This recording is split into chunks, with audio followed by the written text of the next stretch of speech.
قرآن میں زیادہ ایمفیسس دو عبادات پر ہے، نماز اور زکوٰۃ۔ اقیموا الصلاۃ وآتوا الزکاۃ، اقیموا الصلاۃ وآتوا الزکاۃ، اقیموا الصلاۃ وآتوا الزکاۃ، یقیمون الصلاۃ ویؤتون الزکاۃ۔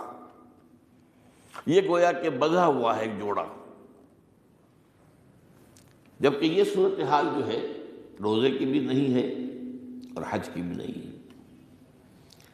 صلاۃ اور زکوٰۃ کا حکم بے شمار مرتبہ قرآن میں آیا، اور روزے کے سارے احکام ایک مقام پر سورہ بقرہ کے 23ویں رکوع کی 6 آیات میں سب کا سب بیان ہوئی۔ باقی تو بعض جگہوں پر اس کا صرف اس اعتبار سے تذکرہ ہے کہ اگر کوئی کفارہ ادا کرنا ہے اس کے لیے اتنے روزے رکھ لو، ورنہ یہ ہے کہ روزے کا اپنی جگہ پر مستقل بذات جو ہے وہ ذکر یا حکم موجود نہیں۔ اس اعتبار سے غور کیجئے، حج کا معاملہ بھی یہی ہے۔ وہ ایک تو یہ کہ سورہ آل عمران میں اس کی فرضیت کا ذکر آیا، وہ میں نے آیات آپ کو پڑھ کر سنائی ہیں، 2 آیات، ان پر ابھی گفتگو کریں گے۔ سورہ بقرہ کے 24ویں اور کچھ 25ویں رکوع میں کچھ اس کے مناسک بیان ہوئے،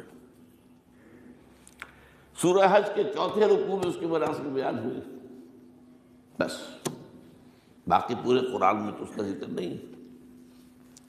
تو اس اعتبار سے فرق ہو گیا 2 جمع 2 کا۔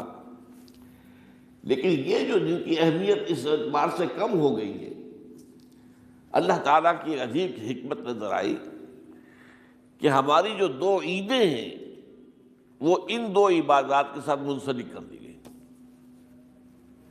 روزوں کے اختتام پر عید الفطر، حج کے ساتھ عید الاضحیٰ۔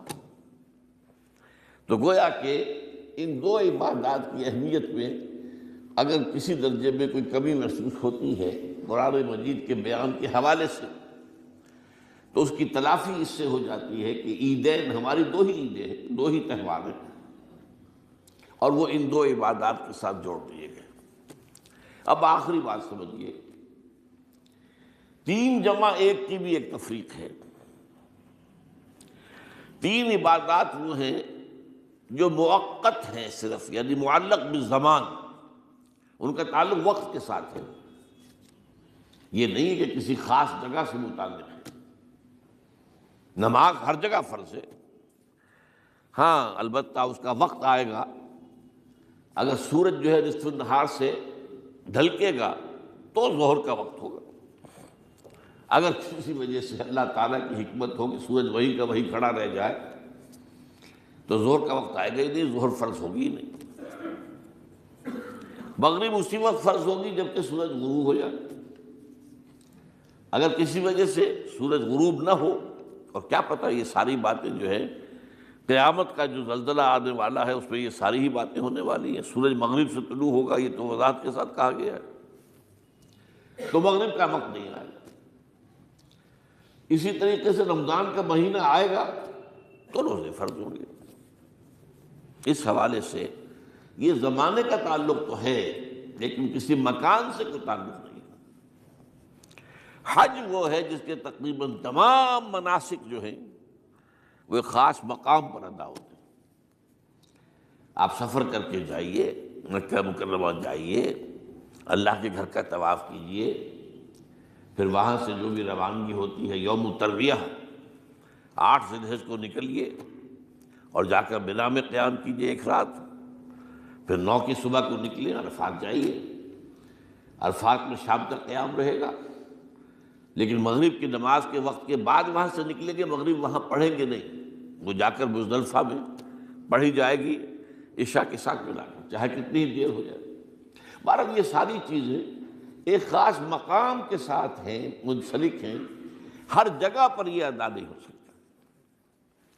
اب اس میں دیکھیے حکمت نظر آ رہی ہے، چونکہ حج جو ہے ایک خاص جگہ پر ایک خاص مقام سے وابستہ ہے، اس کے ساتھ جو عید الاضحیٰ وابستہ کی گئی ہے، یہ گویا کہ حج ہی کے ایک رکن کو پھیلا دیا گیا ہے۔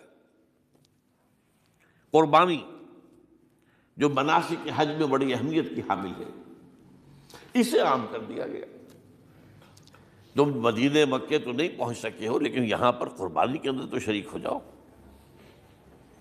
اور بعض مشابہتیں اور بتائی گئی ہیں کہ ذی الحج کا چاند طلوع ہو جائے تو اس کے بعد حجامت نہ کراؤ، ناخن نہ کاٹو، وہ جو کچھ بھی آپ کو معلوم ہے احرام کی کچھ پابندیاں ہوتی ہیں، ایک مشابہت کسی درجے میں، ٹھیک ہے ہم وہاں نہیں ہیں لیکن ان کے ساتھ ایک مشابہت پیدا ہو رہی ہے۔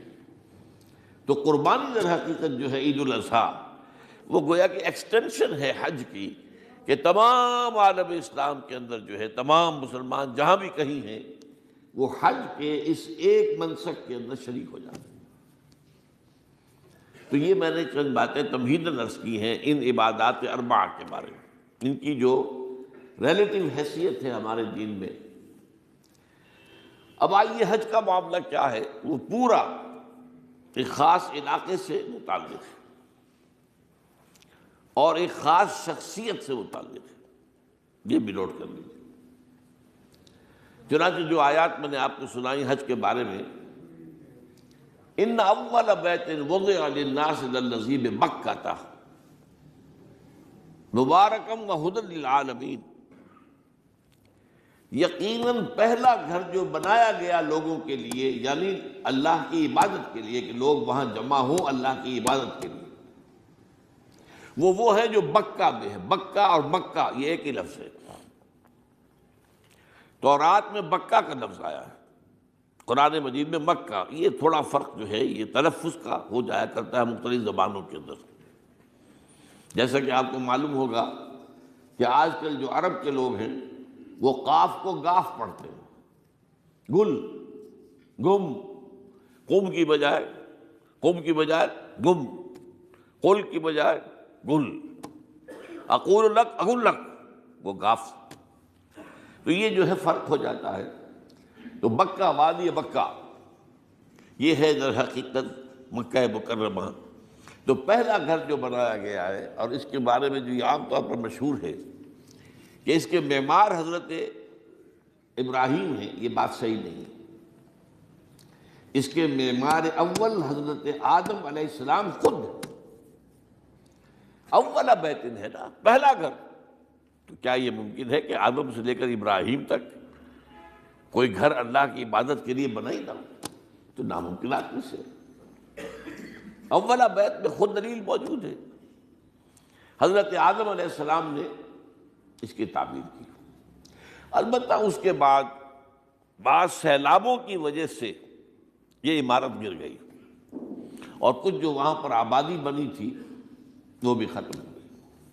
تو ایسے آتے ہیں، آپ کو معلوم ہے کہ یمن میں جب ان کا ایک بند ٹوٹا تھا بہت بڑا، سد معارم، تو پھر وہاں جو اتنی خوشحالی تھی اور جو وہاں پر جو باغات تھے اور جو کھیتیاں سب برباد ہو گئی، اور وہاں سے لوگ جو ہے نقل مکانی کرنے پر مجبور ہو گئے۔